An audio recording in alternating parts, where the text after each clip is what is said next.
feel like everybody's right and everybody's wrong. 100%. Why is this important? Why are we even going here? He's helped a lot of guys. He's also not had success with a lot of guys. Come in with a purpose, and they're very intentional with what they do and how they do it. From the majors to the sandlot, baseball and softball share space in one place. Welcome to the farm system. Fellas, and the ladies, welcome back to another episode of The Farm. We are sitting down. Jay, okay. All right, we already had to do a rerun on this one real quick. All right, so we're going to run this back just to get everybody in the loop. I got energy to do it. Mm-hmm. All right.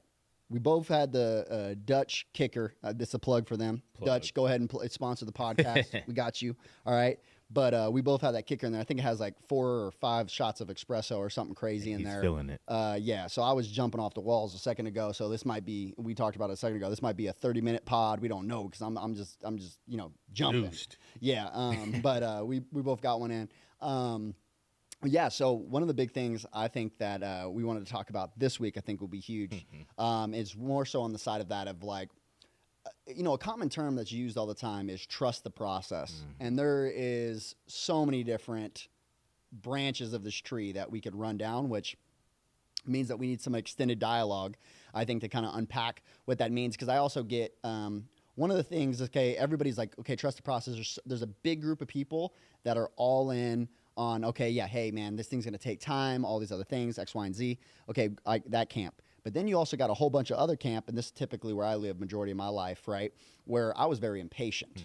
And I was like, trust the process. Like, first off, how do I even know I'm on the right process? And what process am I trusting? And what does that even mean? And everybody says that, but meanwhile, the whole bunch of people trusting a process to get nowhere. And, like, where's that middle ground? And then a whole bunch of other people that are in the middle, right? This is probably a good camp here too as well. It's like, yo, why are you getting so bent out of shape over trusting the process? There's some traumas in here or something, right? So there's all of that as well. Like, why are you so worried about not getting where you're going and what the outcome's going to be and all these other things, right? And I think there's that kind of groups in there, and then a bunch of different variations, and I'm sure we'll run down some of these branches too. But I think one of the things that you and I share with this, especially too, I heard somebody do a more extended long form.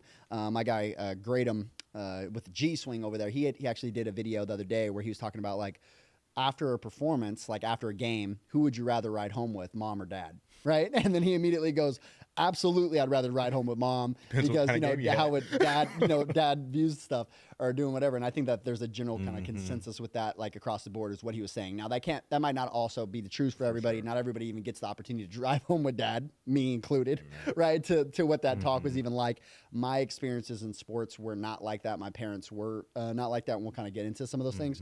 But I know personally, I was going to have you kind of get into that as well, of being like, hey, why are we even having this conversation for parents, for coaches, for mentors, for leaders, for all those other things? Like, why is this conversation like even important? And maybe from a kid or athlete perspective, and maybe kind of opening that door for us. Why don't you kind of start with that? And I think to start off on your first point about the process, I think you identified it, and you said this the other day. It's like, what process are we even going for? Like, what's the end result? Because when you look at trusting the process, that could be, okay, Joel Embiid. It could be so many different things of, are you a professional? Are you a child? Are you in the business or corporate world? Are you an athlete? Are you a parent? Whatever the case may be. What does it matter? Exactly. Why does it matter, Jay? I thought it's the same all the way up to the border. Like, if we're all getting to the same outcome, right? We all just want to be successful in this thing. So there shouldn't be any context, right? There's no gray. It's just, we should be the same all the time and treat everybody like professionals. And unfortunately, like, there's that delusion that some parents have. And, if you are a parent that's a helicopter parent or living vicariously through your child, this may be a triggering conversation for you. But I say all that to say is that with love, yes. Yeah, it's going to be a good convo. Get a different perspective. It's important to understand that where or whoever you're going through a process with, where they're at and what's the end goal.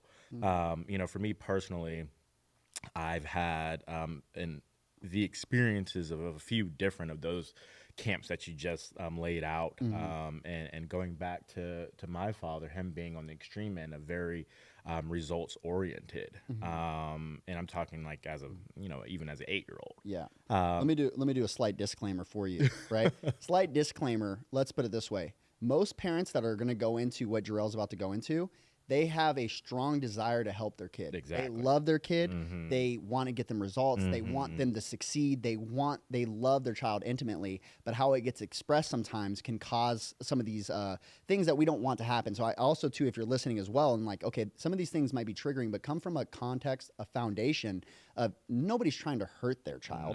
No one is trying to cause trauma in their child. No one wants their kid to not succeed. Yes. But the routes in which we go about it and how we communicate and all those things, we can get better at. And we still will continue to get better at it from a society standpoint, because we've gone to far extremes, right? We went from, first place is first place. Then we went all the way to everybody gets a trophy. Yeah. Then we went to, okay, maybe that's not good either. And then where are we at? And there's a lot of information out there in this mix. But I just wanted to lay this foundation. First off, is that there's an understanding there that, like, we're all trying to get to the same place, but how we get there is really important. And then, you sharing your experience there from that foundation. No, and I think that's the biggest point there is, like, how are you getting there? Yeah. Because, like you said, every parent goes into this with the best intentions, with the best, or not even the highest expectations, because everybody wants their kid to be successful in whatever means you measure success. And everybody wants to have their child as the star or the team or whatever, the captain, whatever the case may be. But unfortunately, that's not always the case. And for me, I was blessed with a God-given ability to naturally run. I was super athletic as a child. I was, born with a six-pack, all these things that, most kids don't get to experience. Yep, doing punches in the womb. You know what I'm saying? Yeah. And from a young age, not that my parents told me that I was a little bit different than the other kids, but other people would identify that early in me when they saw me do something in a certain particular sport. And I say all that to say is that I had a lot of success as a child. I was in newspapers. I won national championships. I set national records. But what also was missed with this adoption of success was what was going on in the back end at home. Oftentimes what we saw, or what I experienced with my father, was an intense focus on production, almost to the point where I wasn't allowed to lose.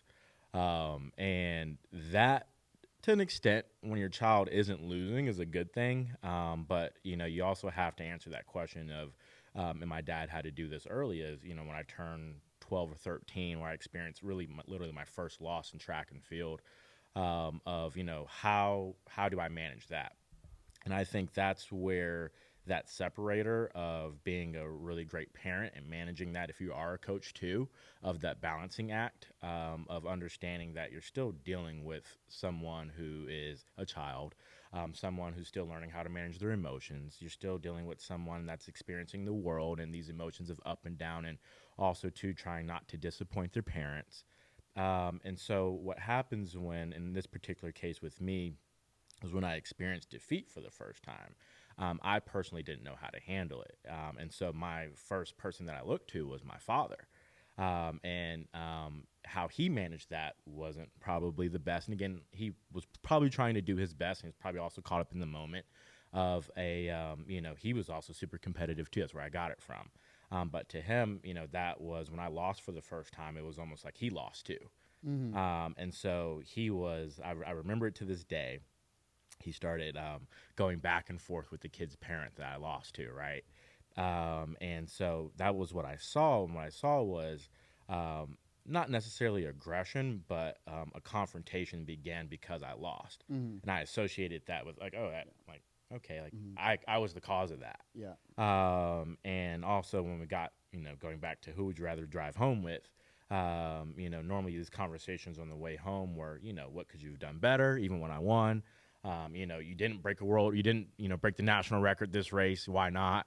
And so the expectation was extremely high up to those points. But what I needed in that moment was comfort. What I needed in that moment was, Jurell, it's okay. What I needed in that moment was, how do you feel? But what I got in that moment was, you shouldn't have lost. What I got in that moment was, you're an embarrassment to me. What I got in that moment was, you can't let that happen again. And me personally, as I think I was 11 at this time, 12, internalized that. And I was like, oh crap, I can't lose.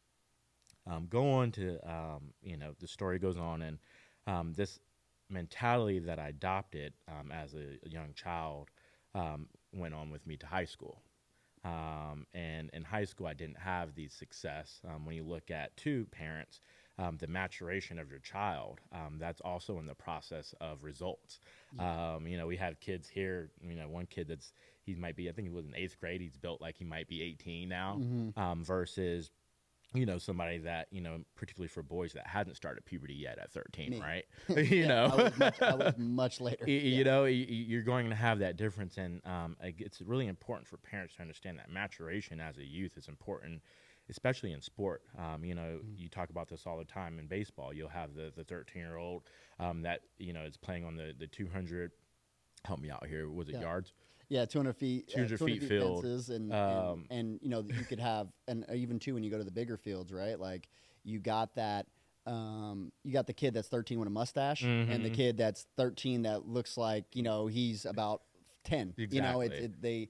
They all come in. You got and again, if you play in, we say that all the time too. It's like you show up and this kid's 6 foot and this kid's 4'5".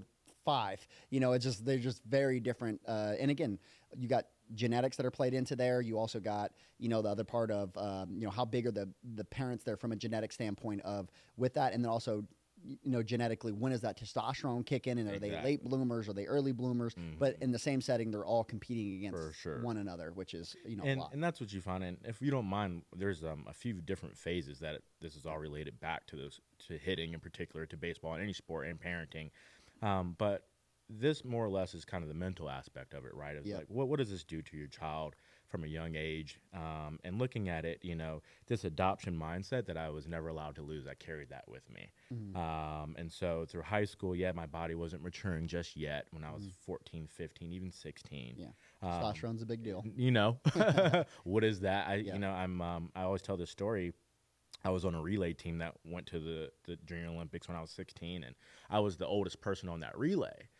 Everybody else was 14, turning 15. I was a 16-year-old, but I looked the youngest. I had less muscles. I didn't have any facial hair. And so when you look at that competition level, you're going to have some kids that are just a little bit more developed than others. And so when you put that pressure on your child, and my dad still did, not understanding that, hey, I did have this success when I was younger, but my body still is developing, and I'm not going to have this success right now, and it's okay right now. You're still developing, you're still growing. That he didn't get that, and so what I got again was more of, why aren't you winning? You're not working hard enough. You need to do more. You need to. He had me out there running. If you don't know what the 400 is, it's one lap around a track with a tire on my back after I already did a whole track workout after school. And so it was more, and more wasn't delivering the results that he expected. And so he was getting frustrated at me, and that caused a drift in our relationship at an early age because I wasn't performing how he wanted to, and a lot of what I felt his love was based off of my performance.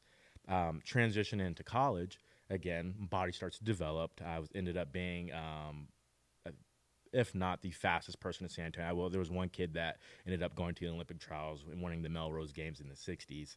And so he's faster than me. But outside of that, I was the second fastest person in San Antonio, probably top 15 in Texas. Got a track scholarship to Nova Southeastern University, full ride, which in track and field doesn't happen. And so I'm in my first college meet, and my dad says, "You should win."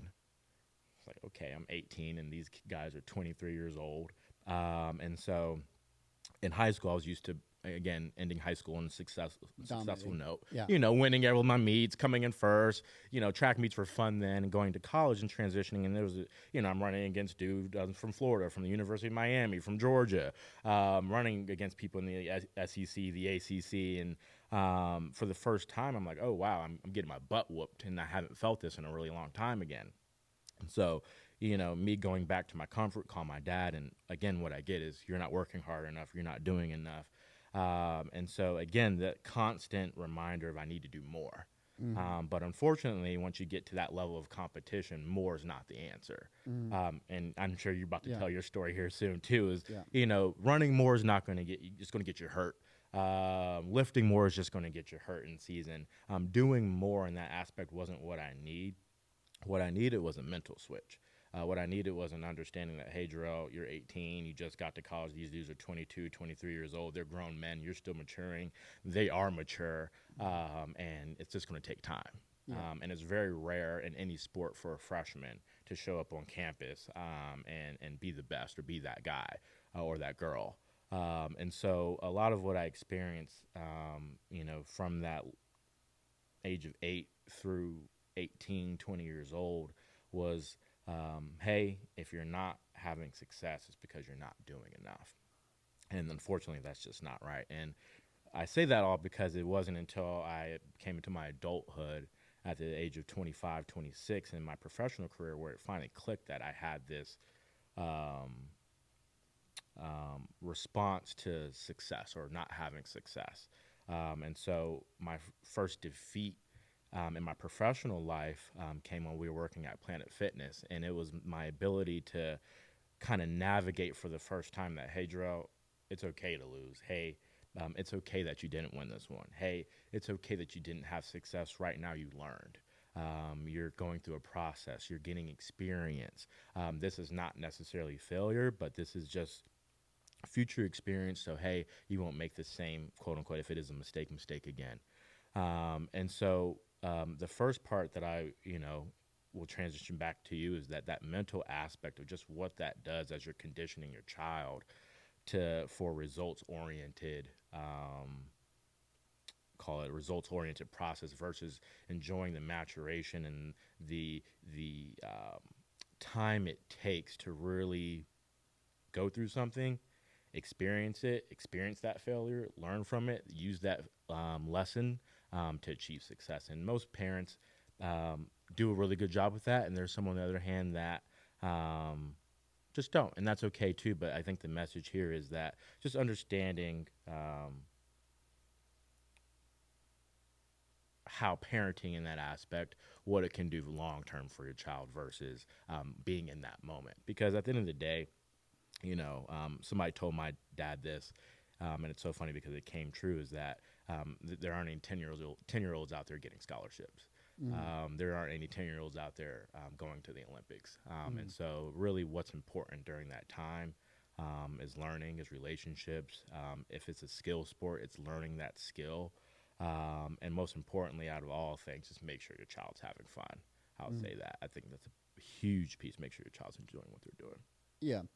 I mean, I think the big things that you really touched on there and just taking those things in is like, well, first off, again, you got to do your work as a parent, right? And what I mean by that is like, look, it's just like being a leader in anything else. Like, again, it's rare unless you have someone that's also a leader that is coming up, right? For them to surpass their leadership when it comes into mindset, when it comes into, strategy, when it comes into just how they view performance, mentally and all those things that come into it as well. And so I know I do, and just in general, I think our entire staff, and one of the ways that I also challenge on the same side of that is like, I'm constantly growing and I'm challenging everybody else to constantly grow as well. But also too, a lot of people, I think it's so easy.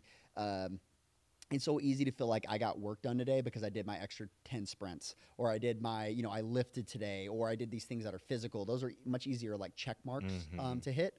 And it makes me feel accomplished because I'm tired, I'm sweating, I'm this, I'm that. When in reality, like on the same side of that, like, yes, those things are all things that I need to do. I was even I had a dad I was DMing back and forth with on Instagram, and he's like, yeah, like, my 12-year-old, he's pretty good, but like, again, like it's a process here. Like, he's like, it's been, he's training 4 to 5 days a week, then he's got games and blah, blah, blah. And he's like going through things. And he's like, this is basically, basically he trains like he's at an academy and kind of does these things.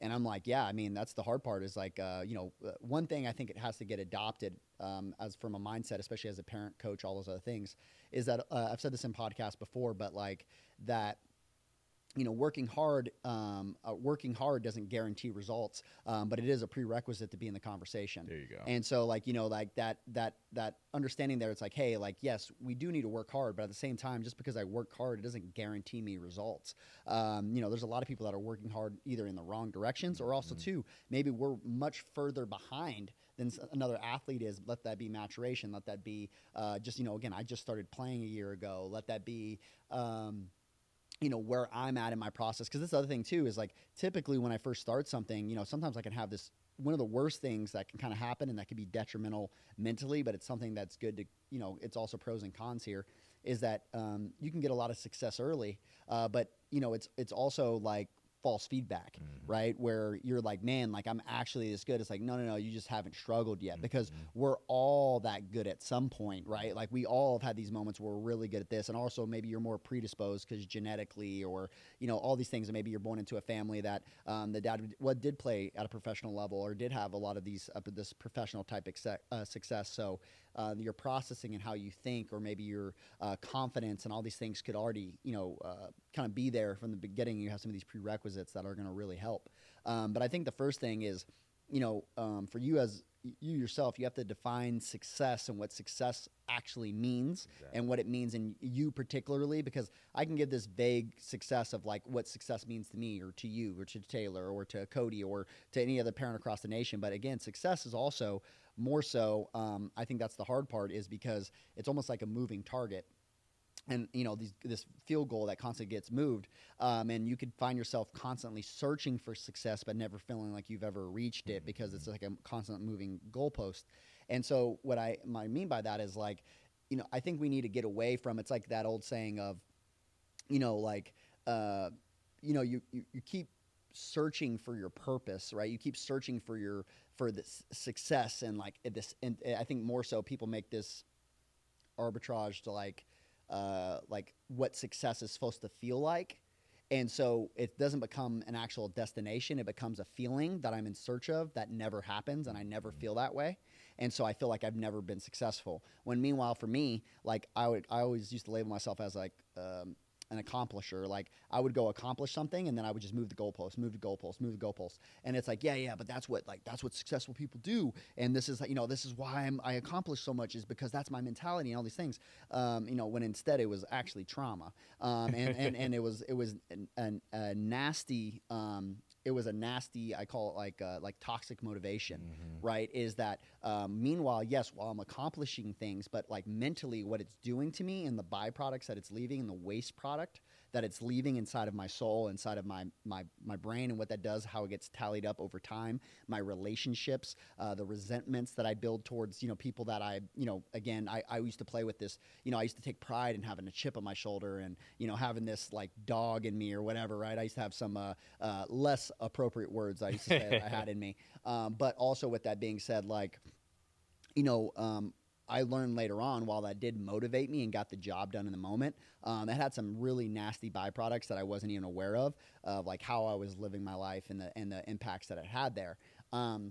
Also, I want to be careful on the other side of this too, is that sometimes, you can get this perspective too, where I remember when I was younger, I used to think like, did you get more mature? And like, because I would listen to some of these like older guys that have been successful, right? And they'd be like, man, you don't need to do that. You don't need to do this X, Y, and Z. And I'd be like, yeah, that's because you've already made it, right? You've already made it. You've already done all these things. So now you've like lost some of that fire, right? And like that fire has been kind of put out. So that's why you're giving me this type of advice. And I would have this, bias towards their advice they were giving me, and being like, yeah, but that's because you don't want to make this money, or that's because you don't want to, I want to be, you never made it to the Olympics, and I want to make it to the Olympics. So this is what I need to do.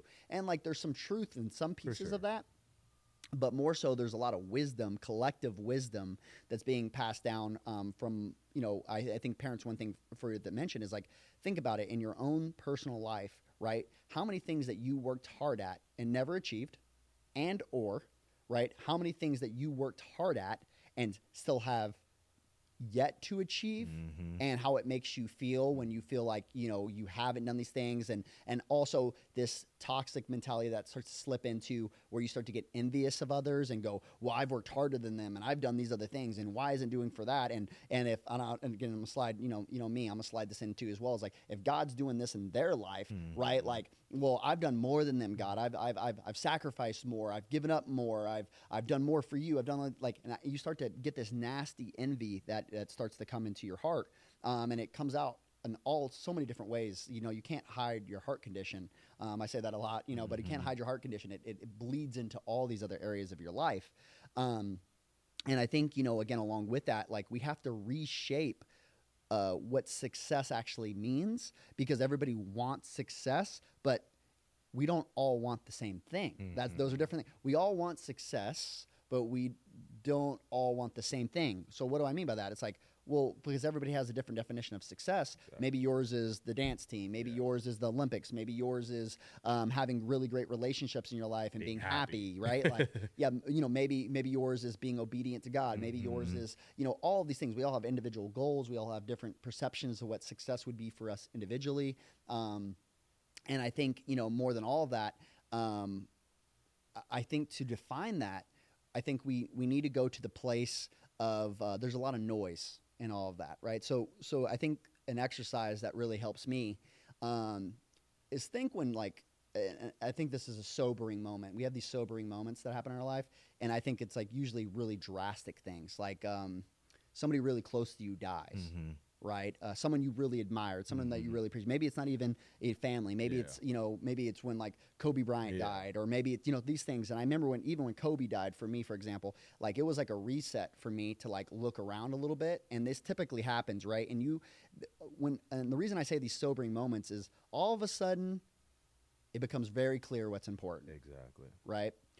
Again, someone said this too, is like, another way of looking at this is some guy was preaching on how the Holy Spirit had spoken to him about the wisdom of God. Spoke to him and said, I'm like water, right? And then he was like, okay, and he went deeper into that, and he's like, typically everybody is out there day to day, day in and day out.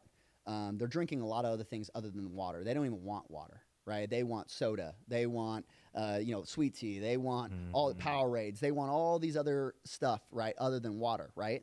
But when you've been in the desert for, a good amount of time, right? Like again, I remember being at practice. I don't know about you. Oh. You were actually running, but I remember being at practice and being like, yo, I don't want that Gatorade. Like only thing I wanted was water. I remember being in practice. This is so funny. I remember being in practice. I used to do this in Muay Thai too, Tay. I used to be in Muay Thai, and I'd be like, I'm never drinking a soda again in my whole life. I promise you. I used to do that in junior college. Like, there is no way that I am ever drinking anything other than water. Like, I don't want nothing but water, right? Because that's how I felt like in that moment, right? And then so he was talking about that wisdom that came from it, right? Is like, but when we truly need water, when we get to a point of what we need, our need is water, right? Our wants are these other things. And so, like, in that same way, is that it becomes very clear, and all that noise gets separated, and being like, I need this, and I need with quotations if you're listening, right? When majority of all of this is wants, right? And we're not even really sure of what we really need. And so I think that place with it is if, like, you could take your place, to maybe it's happened to you already where someone really close to you has passed away. My condolences if they have, and hopefully that doesn't, bring up too many harsh emotions, but I hope it brings sobriety to your feelings, your emotions, and brings clarity to, like, going back to that moment and remembering what was really important to you, as being like, man, like, those relationships, and I need to spend more time and have more quality time with people that I love and care about, and all those things as well. And I had the sobering event where, like, when my dad was dying, it wasn't that he was dying, but as he was dying, I got to watch what was important to him and what he valued the most in those moments. And so, no achievement in that moment was, oh man, yeah, but I'm I was this, and I did this, and I made this much money, and I did a blah, blah, blah. And these are the things that we associate with success, right? Exactly. Generally, people would say this money, this sort of thing. And great. You could say, oh yeah, what if I have more money, I could, live longer because I'll be healthier in this way or this way or this way. I'll tell you, hey, millionaires die every day too. Yep. All right. They ain't, if you can name a millionaire that ain't dead, that isn't gonna die. Yeah. I'd like to hear it. Right. Someone's probably popping off, like, probably Elon Musk. Someone's gonna, he's figure out a way. He's gonna figure out a way. But again, along with that, right? It's like, again, you could take Elon Musk, all those guys, like, again, he can get in a car accident tomorrow, be laying on the side of the road, and yes, money sounds nice, but he could be dead on impact. Yeah. Now what, right? Yeah. All of these things that could happen, and there's even the sci-fi thrillers that that talk about some of these things of all kinds of stuff. I went down a whole rabbit hole in my head, but my point with that too is it just brings clarity on what really is important. And I just think a lot of people are out here confused. Like, I think a lot of people are out here confused. And again, hands up of me as well of how I can slip into these places of forgetting and becoming hardened in a lot of ways of like what I'm chasing until, unfortunately, it turns into some of these big events happen in my life that reset me. Yeah. I think that's a big thing is to reshape that. Is what's actually important. Yep. So I wanted to throw this back before we kind of get into some things straight. Is I wanted to throw this back also and had this conversation where it's like, I think just because I want, whoever's listening to kind of go through this exercise too. Oddly enough, this is going to be sooner rather than later for you. But this question of, at the end of the day, right, as you as a parent, let's say you're right now, put yourself in a spot where you're 98 years old, you're about to tap out, you're on your deathbed, right, and you're looking back on you as a parent, right, or actually I'll go one layer back. What do you want your legacy to be, right? What do you want your legacy to be? Like when you're 98, you're kicking the bucket, what do you want people to say about you?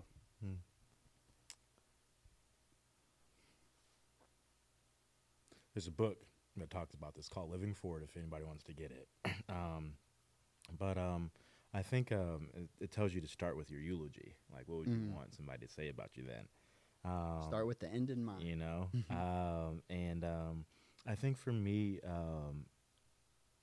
a man that follows God, a man that's loving, a man that's caring, a man that was present, a man that was supportive, and a man that overall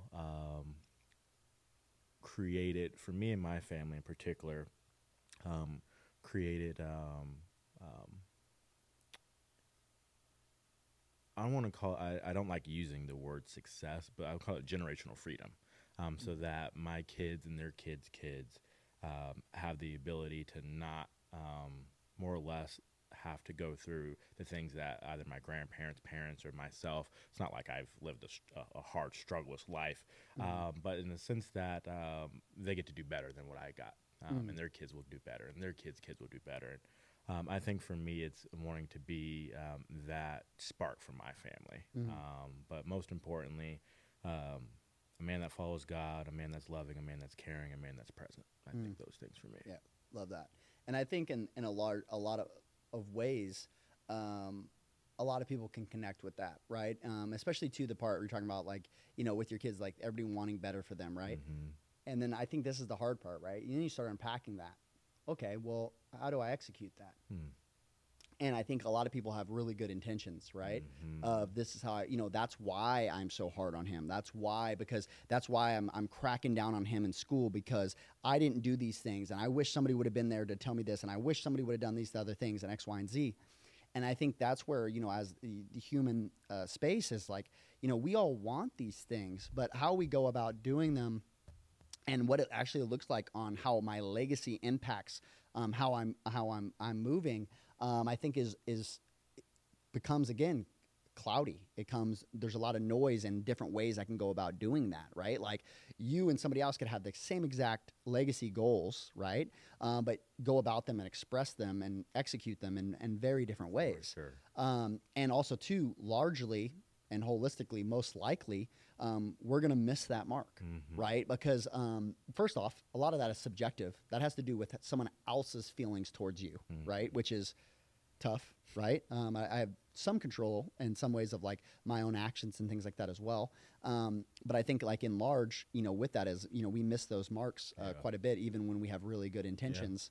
And also too, to be able to execute that, why those are right on the money, I think, of so many different ways is like, man, if I could live a life like that, what that would entail.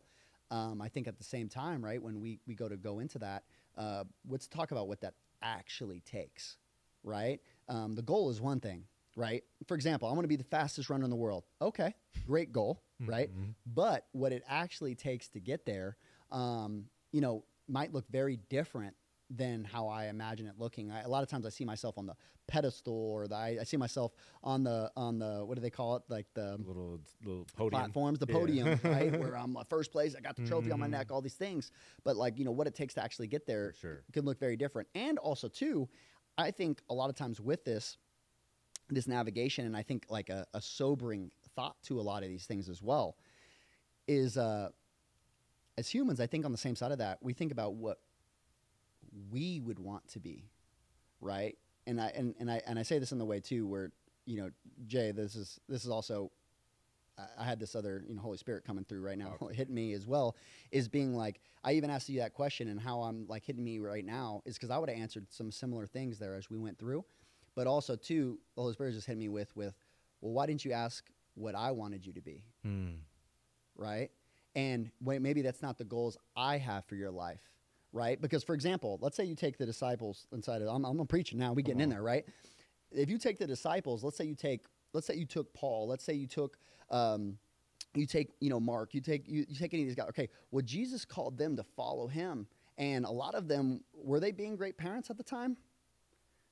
Right? Were they doing, is what God has called them to do? Maybe that is on the same side of that, is they had a different plan for how their kids were going to react, or what that was going to be. Or again, for example, like there's many times where it came up in the Bible, it's like, well, I need to bury my father, or I need to do these things. I need to be here for this and that. And God's like, no, hey, I have you doing, I'm calling you over here to do these things.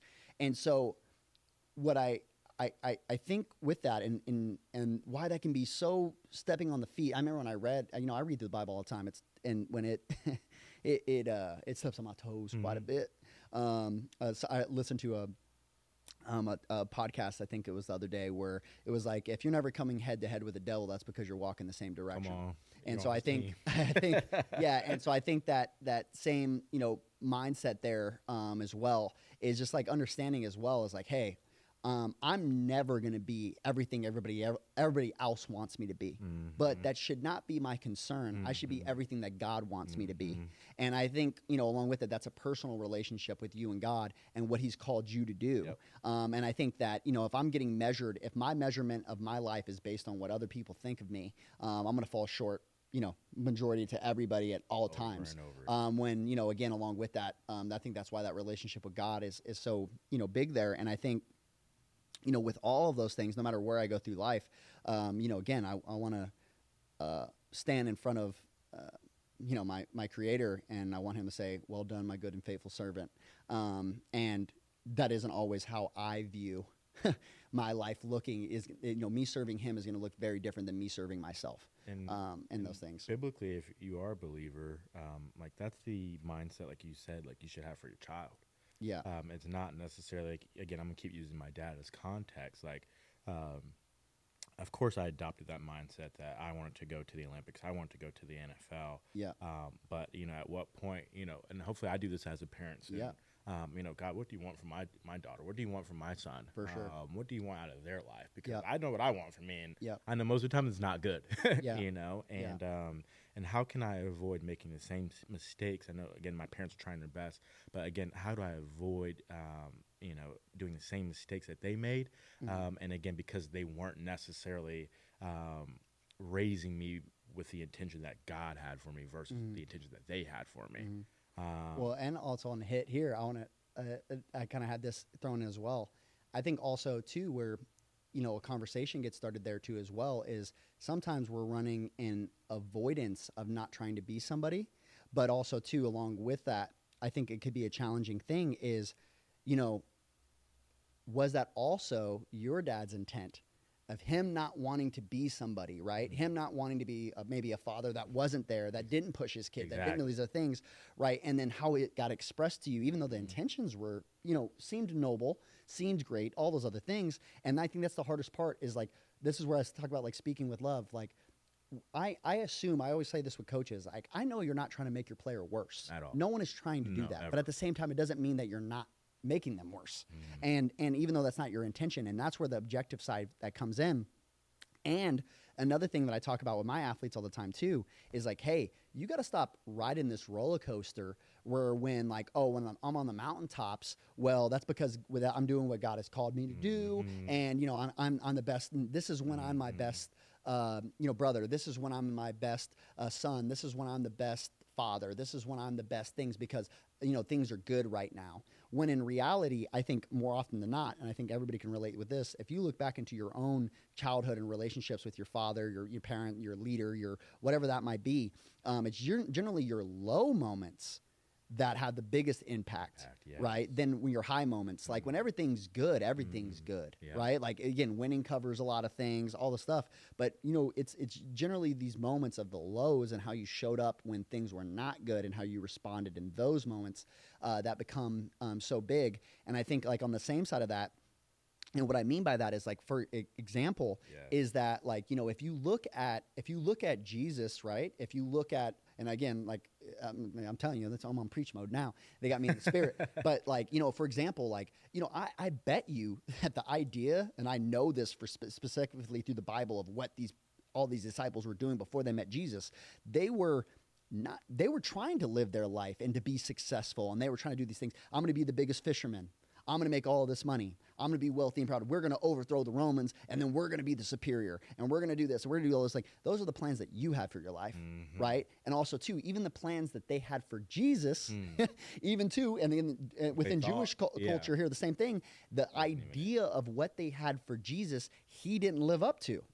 He didn't conquer the Romans. He didn't come in and put them to the top of and that's why they couldn't accept him and didn't see him as a successful savior because of that, right? And so I think with that is like Jesus gives us a clear model of what it looks like to follow God is not to glorify ourselves, right? But to glorify the Father in that way. And I think on the same side of that, like, you know, we get that idea that, maybe my life is supposed to be struggle.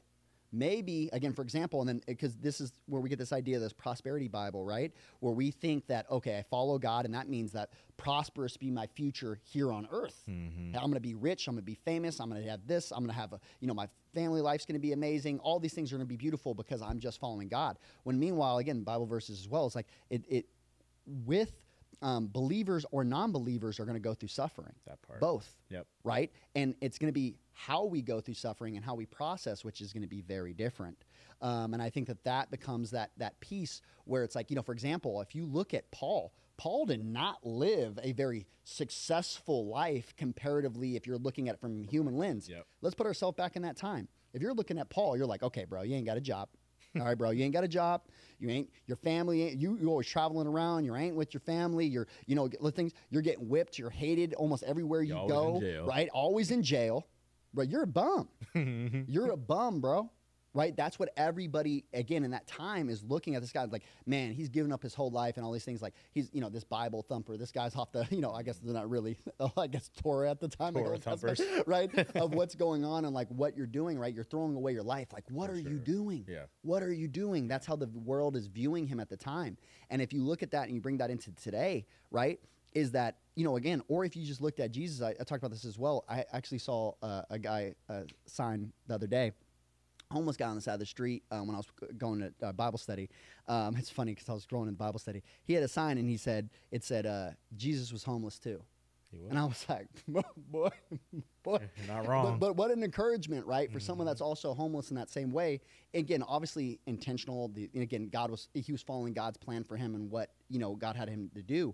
But he didn't have a place that he called home, and wherever he went, he made it home because he was like, with God, and that was his house. That was his temple. For sure. He was his temple, right, because of his relationship And not only with God. that, but in those low moments, whether it was Jesus at his low moments or any of the apostles or disciples at their lowest moments was when they were closest to God. Yes. Closest to their Father. He's closest to the sick. And, going off that point that you made is that, not getting caught up on the highs and the successes that you have early on, but more or less is what happened and what kind of coaching and parenting and motherhood or fatherhood, what kind of parenting is going on in these low moments. Because, I will say this, not too many people in this world I've sat I think I won the Junior Olympics, nine national titles, 3 national records. Won't even go off in the football route. Had a full ride scholarship. Even with all, Drill, you're not flexing, are you? but listen, even with all that success, Yeah. the parts that I do remember is when I lost and my dad's reactions. And for parents, like those things actually that stuck with me. I can't get those things out of my head because in those moments, I mean, you need to go to therapy for that. In those moments, in those moments, that's when I needed my father. Of course, I have my God now, but that's when I pointed needed, to God there, by the way. I needed, I needed my dad in those moments. I needed my mother in those moments. I don't think my mom was around at those track meets. But I needed someone to come up and say, "Hey, it is okay, and I love you." You need the Spirit of God. Exactly. Yeah, and to be flowing through people around you and be advocating for God's perspective to keep you focused on the real mission. Exactly, because me winning that track meet wasn't the real mission. Me getting a scholarship, People forget. it's not the real mission. Yeah, 100 years from now, no one will even know you existed with any of those things at all. Yeah. And so at the end of the day, what really what matters is that for a father or a mother in that particular case is that how's your relationship with your child? Yeah. Just like God wants a relationship with us, like how's your relationship at that moment with your child? Is it based off of their performance? Yeah. Because if God's relationship was based off our performance. Oh man. Yeah. No, and I think that's the big thing is like one of the things that I talk a lot with athletes. Everybody sees on social media, okay, these athletes are being successful and all these things, right? Those are the highlight tapes that we see on social media. Oh, everybody's successful all the time, all that stuff. I've said on the podcast before, one of my favorite quotes, right, is that losers think that winners never lose. Meanwhile, winners are losing more than losers have ever tried, right? And so it's like having that other side of that, right, is understanding that I coach a ton of athletes that will never make it to the highest ranks of professional sports or the highest ranks of their sports, if it be professional or not, right? Especially in like softball players, for example, like, right? Division I softball at your Power 5 is the professional level. Now, is there a professional league? For sure. But right now with the amount of views and also that league is still building and all that, maybe one day it will surpass it. But right now, that is the professional level. And I've heard this specifically from Power 5 coaches, and when they're coaching these players, is to understand that, again, college baseball players are still in the aspirations of going to this pro league and what that looks like at the highest levels, right? But one of the things that I think along with that, and I've tweeted this before too, and it's so funny the responses I got because the responses are so interesting to see where people's brains are at here, is that I've tweeted before, I was like, man, if I die and the only thing people remember me as is a good hitting coach, I was like, I have failed. I have miserably failed, right? And then people were like, responding back and be like, what do you mean? Like, I would love to be known as a great hitting coach, blah, blah, blah, blah, and all these things. And I'm like, no, like, I get it. Like, and I first off, I connect with you. For a long time, those were big goals to me. Those were the big things. But I found something bigger, right? And what I mean by that is too as well is like, okay, even if your name's written in a record book, okay, what does that mean? What does it mean, right? Like, what does it mean? Okay, I'm the winningest coach of all time. Okay, well, again, when you die, when you're laying on your deathbed, you're like, well, at least I was the winningest coach of all time, right? No, it's like, no. What is he going to talk about? Usually, those coaches that do win, again, you hear them talk about the relationships they built with their past. Why, when they're passing away, why do so many of their athletes show up to their funeral? Because on the same side of that, right, real success isn't measured on the dub or whatever, and what actually leads to those dubs and those winnings is the relationships and how you leverage those relationships. And when I say leverage, don't hear that in a bad way. I'm saying leverage in the sense of, hey, I'm walking with you, right? I'm with you as we go through these things. And I can't tell you how many athletes that at one point when I was coaching them, they were not good, right? And they were failing far more. Now they see them on Instagram. For example, let's say we can say multiple athletes. I have players that are in the middle of this right now, and I have players that have gone past this, and I have players that have never even got to the struggle yet, right? I got all of them in between, okay? I have players, for example, like one of our high school guys right now, Chewy, right? Shout out to my boy, all right? Shout out to my boy Chewy. But for example, when I first started coaching Chewy, he was not good, right? And he'll tell you, like, he was, again, the game strategy, the youth, his body wasn't there, all these things. Like he was not very good, right? Now he had a lot of potential, right? I've coached far more than enough athletes that have crazy amounts of potential. Many of them never reaching anywhere close to their potential. But again, also too, I think on that same side of that, right? It's like, now he's having all these success, and everybody sees him, and the lights are on, and the overnight success. And oh my God, how is he not signed? And all these things, right? But at one time, just like where he was previously, and also too like the text messages and things that I even last night we're getting from his father when he's crushing it right now. It's like, yo, like more often than not, like I had an athlete I talked with the other day, and we're talking, and me and her start talking through where she's at, right? Where it's in the season, all these expectations, these things that she's putting on herself and what she believes that she needs to achieve. And, people would think that because of how much we talk about movement and all these other things, and a lot of them don't actually listen to the podcast of how many goes behind it, is that like when I talked to her, the first thing she wanted a mechanical fix, right? She was looking for, well, I feel good, these things, but these are my outcomes, X, Y, and Z. And I had my conversation back to her was, what you need right now is some encouragement. Right? You need to be encouraged. You need hope. You need to be put back in the word. You need to be on these other things of like what you truly desire is not the success, because I'm telling you right now, I've been there where you'll achieve it and you'll realize that's not what you wanted the whole time. And you'll move the goalpost, right? Because truly what you desired is, again, peace is, and this is where I think it's like sobering in this mindset, is what we're really searching for in achievement is peace. Yep. Right? Is status, is uniqueness, is love, is admiration, is all these things. It's not the W, it's what comes with it, what society associates with it.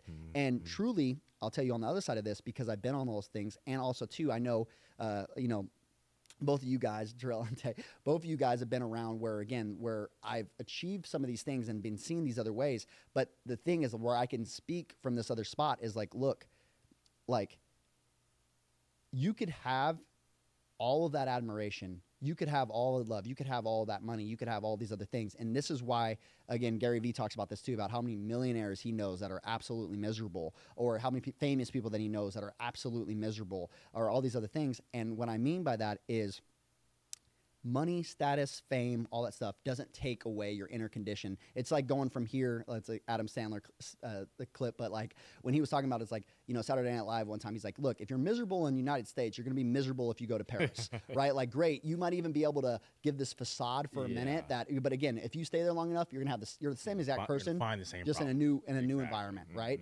And not to say that environments can have an impact and not help us in the right direction, but we always want to change our external conditions when and internally, again, no matter where I am, no matter what the situation is, that it starts from in out rather than out in. Exactly. And so I think about on the same side of that is like, if you're internally, if you're in a good space, you could be anywhere with any conditions. And again, that's what God talks to us about, is like, you can find peace anywhere with me, with me. And like, you could be homeless, right? You'll be fine. You could be without your family. You'll be fine. You could be without your, your kids, your money, your this, your whatever. The environment, the externals should not affect how you feel internally when you're deeply rooted with me. And I've experienced this in my life. I know that you've experienced this in life. I know Taylor's experienced this in life. I know a lot of people around me that walk in their faith. I've seen their testimonies, and their testimonies inspire me and bring hope to me and all these other things. And I think on the same side of that, I've seen people go through absolute destruction. Again, I wear, Auburn's wristband on my wrist for a reason, because of how she handled things. Again, how God used, again, a girl that in the beginning, again, a 12-year-old girl, a 13-year-old girl, right? That again, I watched her story. I watched her suffer. I watched her have peace. I watched her go through these things, and it moved me of how much hope she found and how much peace she found in God, and how she was able to get away from even her own suffering and worry about other people's suffering in that moment. And again, that's a picture of what Jesus did as well, where in his own suffering, he was worried about all of us still praying for us, still wanting, hope and dreams and peace and things for us. And so, as a parent, right, like if you haven't found that and you haven't cultivated that relationship that you have as well, that's going to get passed on to your kids. And like you said, how you deal with these things and how you go back to when you suffer and you're hurting and you're all these other things, and how you respond. Are you quick to prayer?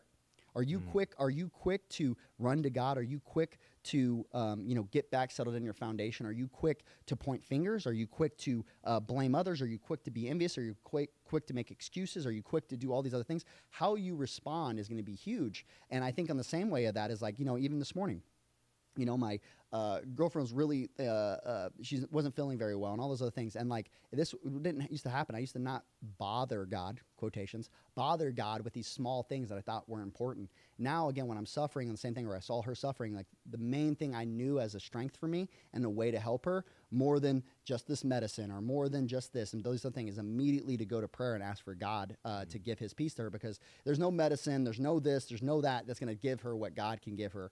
And that prayer, and even just the comfort that it brings, when you go to God in those same ways. And if you haven't experienced that, I'm not saying like, oh, you're the devil, all these things. No, I'm sharing my experiences with you about how God has changed my life, right? And I think with that is like when you do that as a parent and you run back to God and you show them like, hey, like, again, if you don't have it, then you got to, then God doesn't have it for you right now. And you got to remember that to trust him with that his plans are higher than yours and that he always wants what's best for you. And again, just like when you deny your kid, ice cream, every single night, right? Because of X, Y, and Z, it's because you want what's best for them. He doesn't give us what we want. He gives us what we need. And he's always looking after us like a, good and faithful father of how he's looking after it. And if he's denying us something, there's a reason, there's a time, there's a place. And sometimes it's not even, I think some people get in this place of being like, yeah, but I got all the things and I'm ready and I'm ready and I'm ready. First off, you don't know if you're ready, right? Second off, on top of that, you may be ready, but maybe the environment is not. And he's cultivating that environment. He's getting everybody ready. He's molding their hearts. He's molding that situation. He's getting things ready to go so that when you do step into it, it's ready to go. And so you got to trust on that same side of that again, I may be suffering right now, right? And also too, maybe again, for example, when I look at like Aubrey's life, for example, maybe you had as a parent, you had these desires, right? You wanted her to be, a superstar athlete. You wanted all these other things. You know how this little girl, like, how much she impacted my life? And by going through her suffering, watching her suffering and how that impacted me, she had more of an impact on me than any professional athlete has ever had on me. She's had more of an impact on me than any, these other relationships in my life. And again, I'm not even don't get me wrong. This is what I mean by this. It wasn't that I was day in and day out, like I was best friends with this little girl.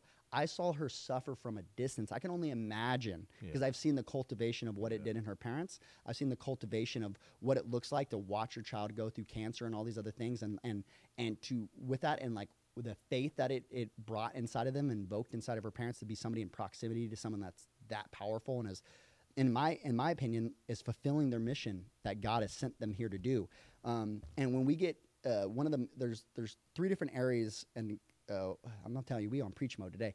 In the Bible, there's 3 different areas of sin, right? And one of the major ones that we run past all the time, all around as categories, is pride of life, right? And pride of life, what that looks like is we put our life, right? We put the fame, the money, the this, the that, what this world can give us, we put that higher than what eternity and what God has for us, and also something that we can't even wrap our head around, because and if you don't get it in the Word and you don't experience more than anything, it's like, look, I didn't come to God because, someone could have gave me the most sophisticated breakdown and, here's all the logical sides and all these other things too. It was a heart issue, right? When I experienced God, undeniable. You could explain it, all those other things. There's still denial. There's still disbelief. There's still all these things. So one of the things I think is with it is like when you're with God and you experience his presence, it's undeniable. And if you don't have a story like that and you don't have an undeniable, then you haven't had an experience with God. Because his experience is undeniable, and his presence is undeniable. And so when you get into those moments and you pull back to them, doesn't mean that there isn't moments of doubt. Doesn't mean that doubt doesn't come back in. Doesn't mean that the enemy doesn't try to distract us or pull us into these other areas. But again, when we've had those experiences, what that does with us and how it molds and changes your heart and direction of things.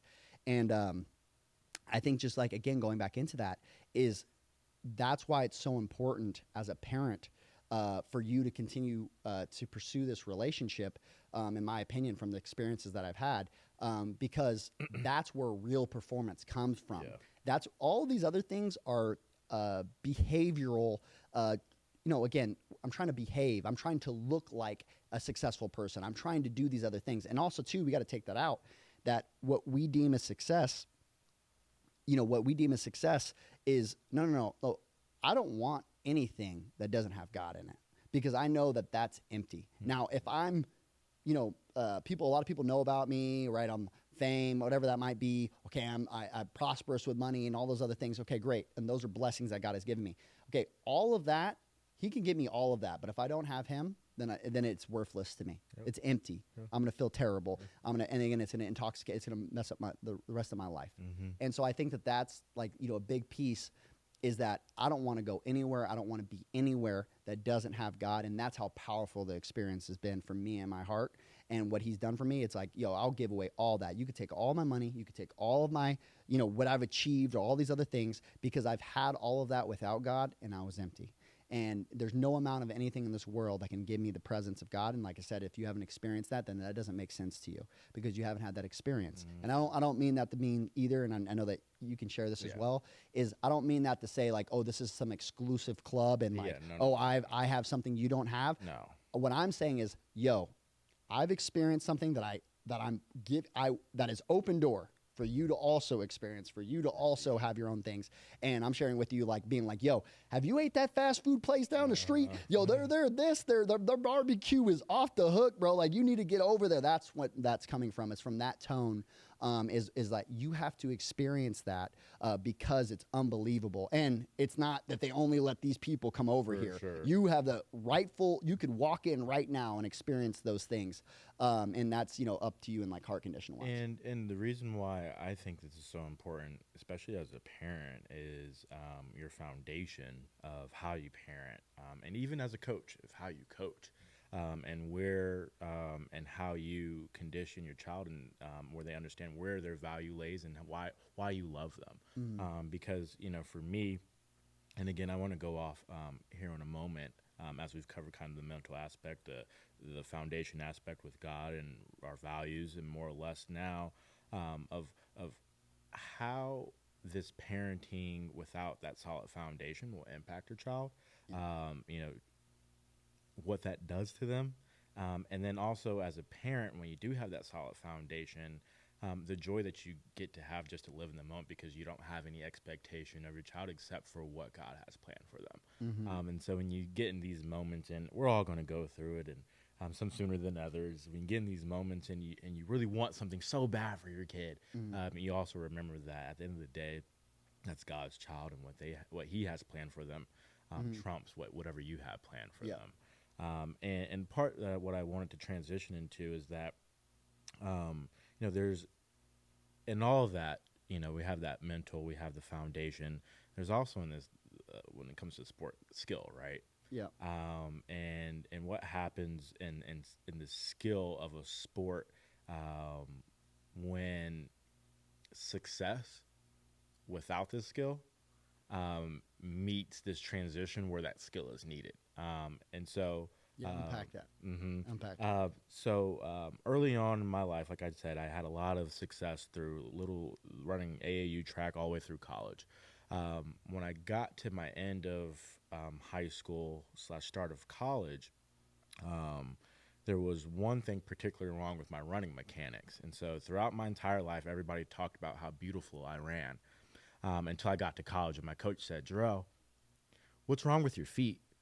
And I said, "What are you talking about?"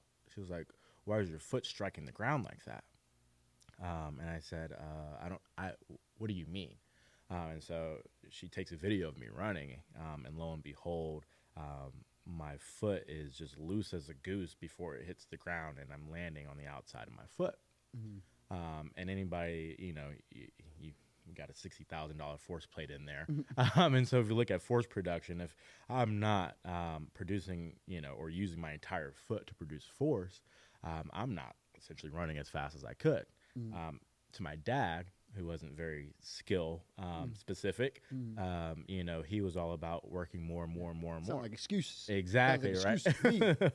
And so, again, I had so much success throughout my youth, throughout high school and into college, that this specific thing in my running mechanics was never addressed until I got to college, and I was like, oh crap, this may be a problem where it gets exposed. Exactly. Sure. And so what I wanted to pass this baton off to you is saying, oftentimes we look at kids and we want to get kids in here at an early age And oftentimes we do have parents that want their kid to be the highlight of their travel team, or the best 13-year-old on the 13U team, or whatever the case may be, versus what we're trying to focus on is you're literally trying to change a movement pattern in someone.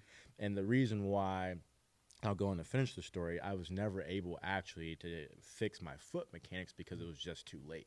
I had been running like this for, at that point, 16, 17 years. Yeah. It would have took me another 2 or 3 years to... Yeah, and limited time frame, I was going to say, and also, too, like, that's also, you started diversifying in sport. Exactly. And you started, in limited time, like, there's all these other things that contribute. And also, too, like you said, there's a plasticity that I posted about that the other day. Like, when a kid, it's very easy to get them to change patterns, right? You can't teach an old dog new tricks. You can, it's just difficult, It's hard. right? It's very difficult, and it's much easier to change. I was talking about this with a hitting coordinator, actually, I think yesterday, is we were talking about that. We were talking about certain swing mechanics and how guys move here and there. I don't even use the word mechanics very much anymore, but movement, and talking about, like, hey, like, with a pro guy, I'm a lot more aggressive, more surgery-like than I am, like, with a youth player, because we have more time. We have so much more time to make changes.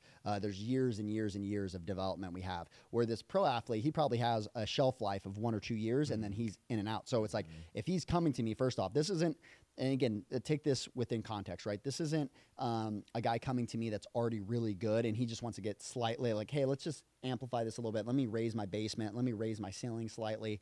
What's some other things I could add in? No. We're talking about a guy that's like, yo, if you don't get better dramatically in the next year, you're gone. Yeah. Your career's over. Yeah, different. Done, right? So that context is going to change how I go about working with them. Comparatively, if I'm working with someone that is like, let's say you get somebody in that's like, let's say Mike Trout, right? For example, that's going to be a much different process. We're not performing surgery. Yeah. Where other guys need surgery. There's a time and a place that surgery needs to happen. And there's a time and a place where you just need to take your vitamins. And there's a time and a place where you just need to add this little extra little healthy habit that's going to really, over time is going to really impact some things.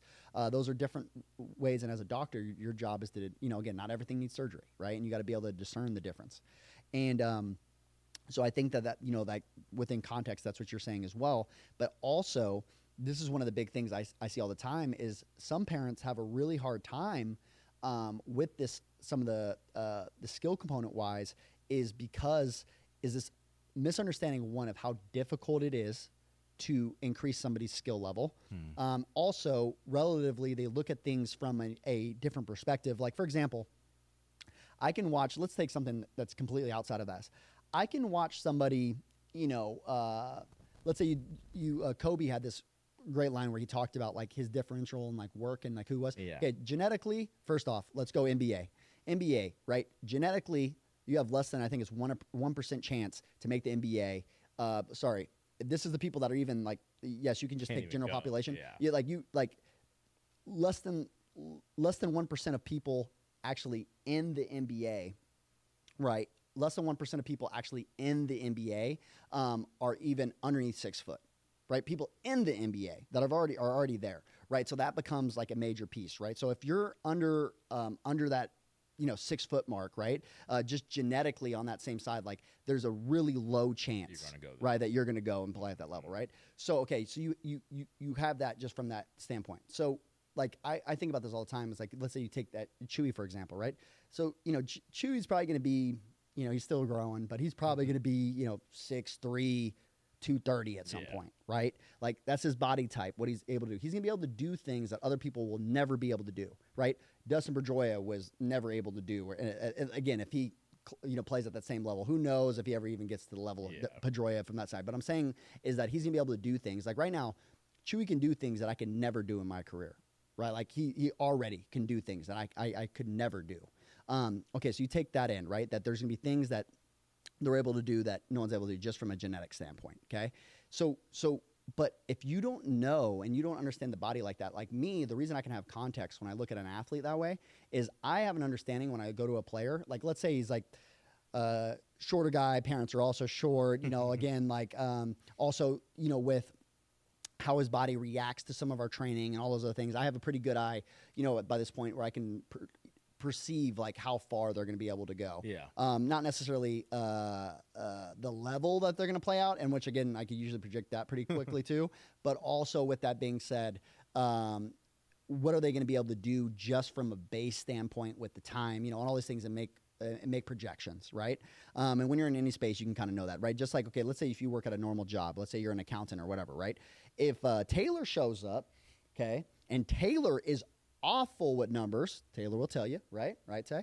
Okay, so Taylor is awful with numbers. Accounting, more than likely, because of how her brain works, that's going to be right off the jump, that's going to be a really hard job for her to ever be elite at, right? Now, could she get better? Sure, right? But also on the same side of that, if you hire someone that's very, again, let's say you go Matthew from the Bible, and if you don't know this characteristic about Matthew, he's very analytical, by the book, all these other things too, and he thinks in whites and blacks, right? If he thinks white, this issue is either white or this issue is either black, right? Like, you did it or you didn't do it, and that's it, right? Well, that type of personality is going to be very tough to do things with relationships. It's going to be very hard. They don't see a lot of gray. They don't know how to interact. They don't know how to empathize. They don't know how to do some of these other things. They might be a great accountant.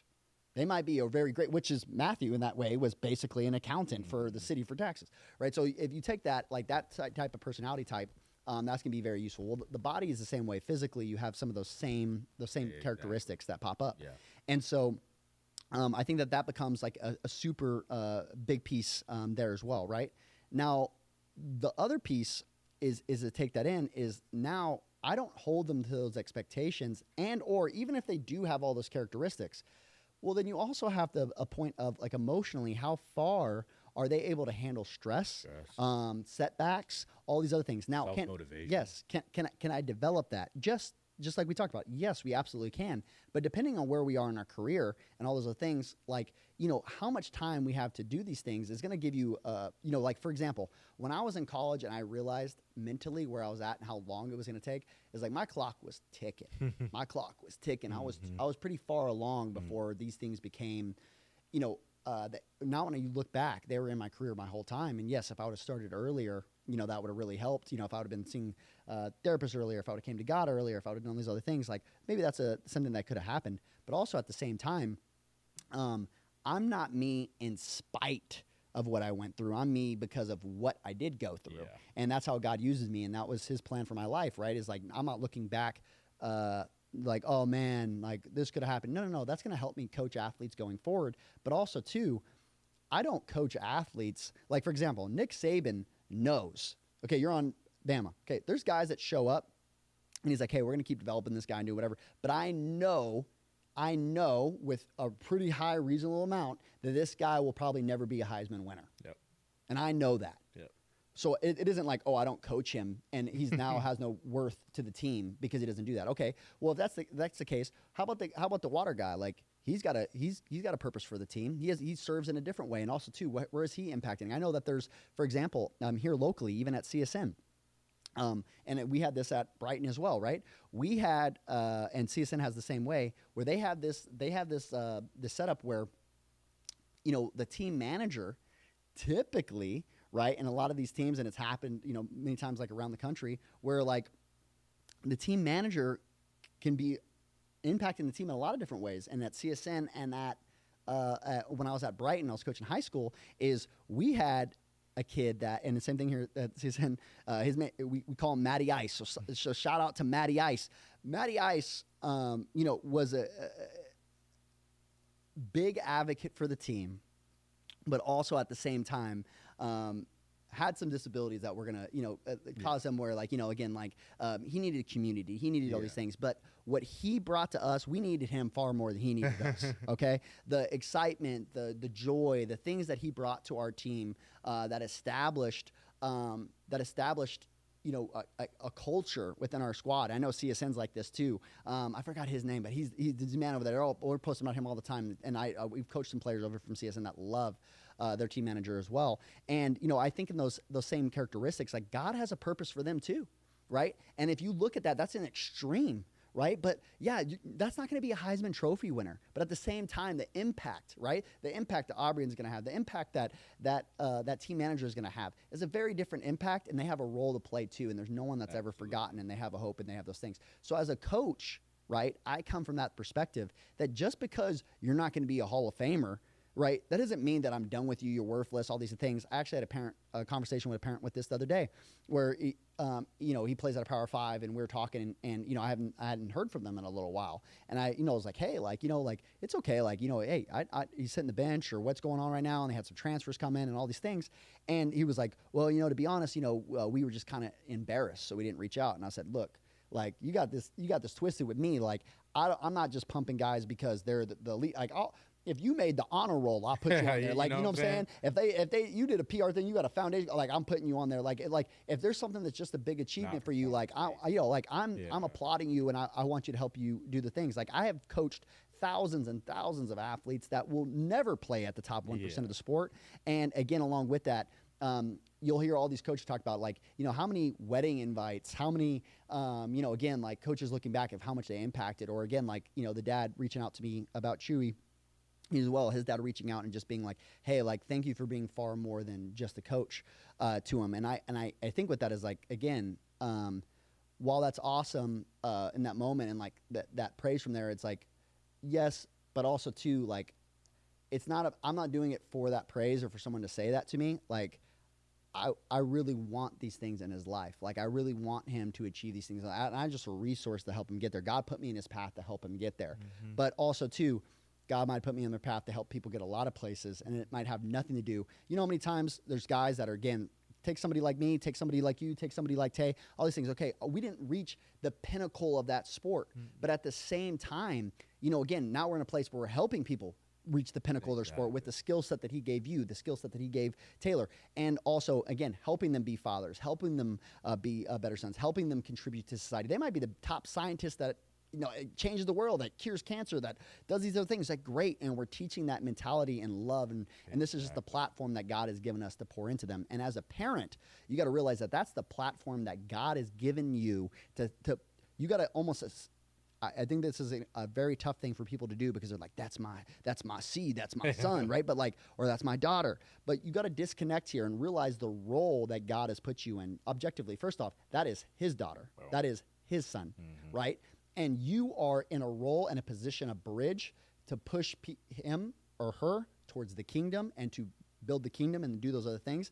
And while your role might be more intimate than other people's, that is your role in their life. And there's a bigger picture here than it is as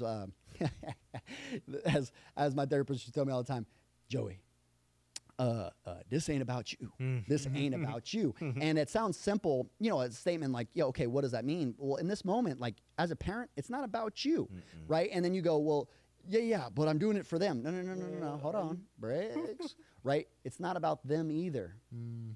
It's about the kingdom. There's something bigger than both of us. It's bigger than our relationship. It's all these things there's something bigger going on here and what's being built. And when I can hold on to that perspective, it doesn't mean that I need to win. Sometimes me losing is fulfilling the purpose, right? And so if I'm going to kill myself and beat myself up over not achieving all these things, I got to leave the results to God, right? There's steps for me to take on all those other things, but I have to be okay where if I don't achieve these things, I can desire, but I also have to find grounding that it's okay if I also never get there, right? And that isn't, and again, I used to get triggered with that and go, well, that's why you didn't achieve this, and this. Listen, just like Jurell was saying, same thing. I played at the top 1% of my sport, right? I played at the top 1% of my sport. I achieved a lot of things in my life. I've done, again, I've made a lot of money. I've done all those other things, and I've come all full circle. I then went from making tons of money to basically paying to coach and went through the whole life. If you haven't heard that testimony, swing back around, right? There's podcasts on that, right? But again, along with that is that perspective is understanding that it's not about what you think would serve, the community better, or what you think would be best for your son, or you think would be best for your daughter, or what you think would be best for you as an athlete. You got to understand that there's a bigger, higher perspective that's being pulled together here, and that changes your mindset and how you interact.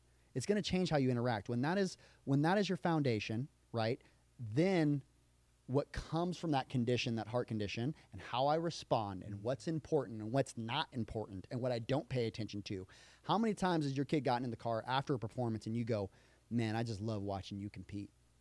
Man, you know what caught my eye today? He goes 4 for 4 with 3 home runs and all this stuff, and you go like, hey, I know you had a big game, but you know what really got my eye today?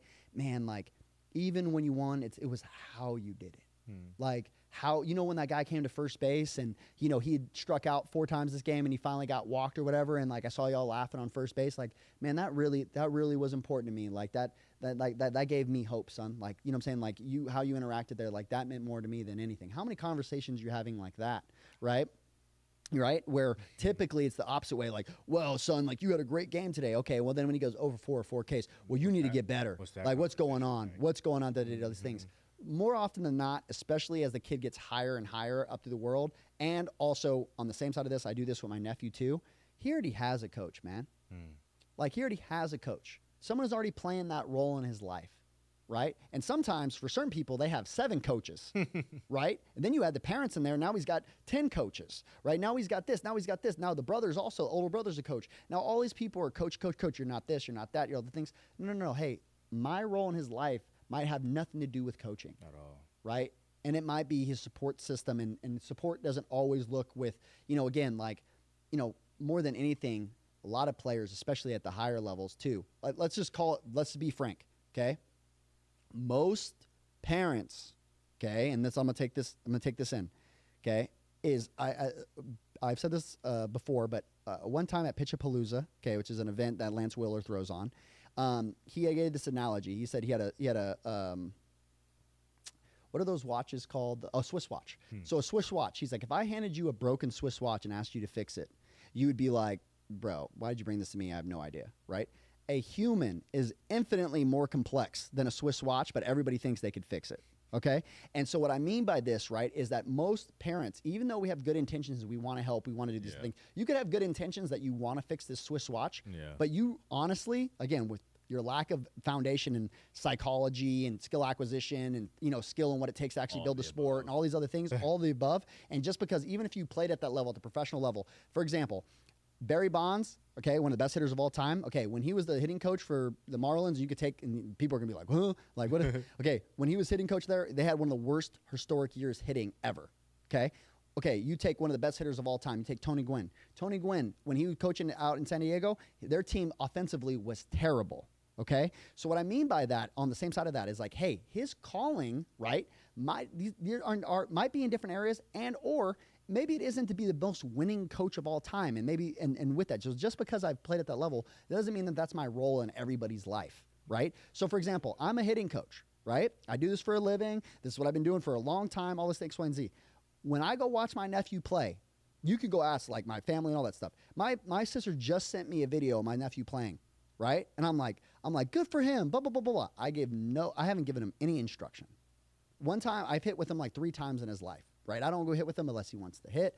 I'm just there to support. When he strikes out, I go give him knucks and say, good job, man. Keep trying, X, Y, and Z. Like, again, just because that's my role in somebody's life doesn't mean that that's my role in his life, right? He has a coach. He has other things. And maybe at one point in my life, my role will be to be his coach. But for now, my role is to be his uncle, right? And my role is to be his uncle, and this is the role I play with him, is to support him, help him love the sport, and get on with it. If he doesn't go into baseball and he plays other sports, if he never does any of that, and he's a pretty good little dancer, maybe, you know what I'm saying? Maybe he becomes, he wants to dance or all these other things. Okay, well, great, right? Like, maybe that's what's going to happen, right?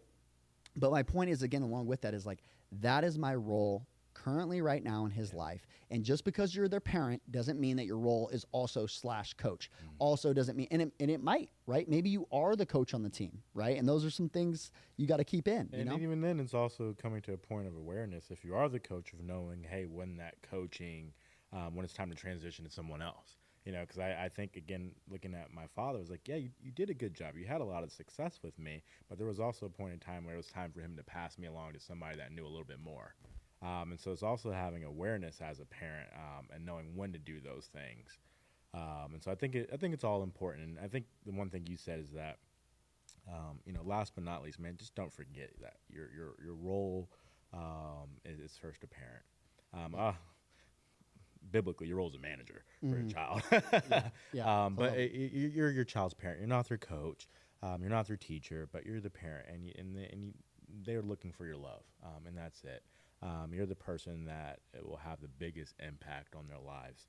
And so don't forget, matter the highs or the lows or whatever they're going through, don't forget that, they're still your child. Yeah, no, 100%.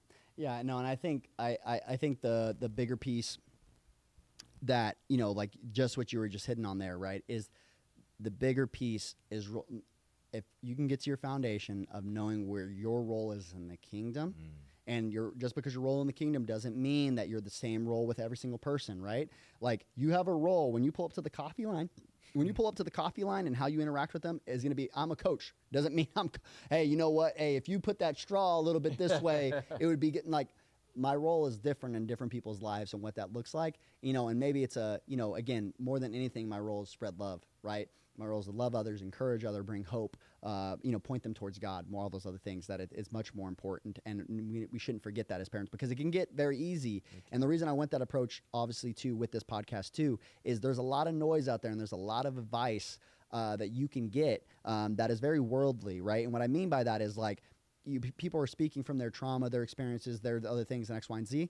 And it's not that, with that is like, yes, these are my experiences, things that you've experienced, I've experienced too. But again, I'm not pointing towards, hey, do it like me. Hey, do it like this. I'm saying, look, I'm working on it too. Yeah. I work on it every single day. And what I mean by that too is like, I'm not pointing people, hey, be like me. I'm saying, yo, be like the man, right? Like be like Jesus, be like man upstairs. And again, these are things that we could all strive towards, and it's going to give us a higher perspective, in our lives, right? And so I think that gets us back rooted, and it makes us, if we can make decisions and keep from that mindset, we're going to handle things very different than if we wouldn't. But yeah, ready to jump into some prayer? Yep. Pray us out? Okay, cool. All right. Pray us out real quick. All right. So, dear Heavenly Father, I just pray that you just open our eyes, God. We have such a limited perspective, and we know so too often just fall just looking at what's right in front of us, and we just believe things by what we see and what we see in the world, and the pain and hurt that we can see on a daily basis, and where our mind can get focused. And we just ask for your perspective, God. We want to see the world. We want to see others like you see them. We want you to reveal our purpose. We want your presence, God. If someone's listening to this and has made it all the way through all this God talk to get to your God, and I just ask that you reach their heart. I just ask that you let them experience your presence like you've done for me, like you've done for so many people that I love, and that you just give them that gift, God, and just let them reach out to you now, let them feel you now, and invade their hearts. And we just ask all these things in Jesus' name. Amen. Well, until next time, Farm System out.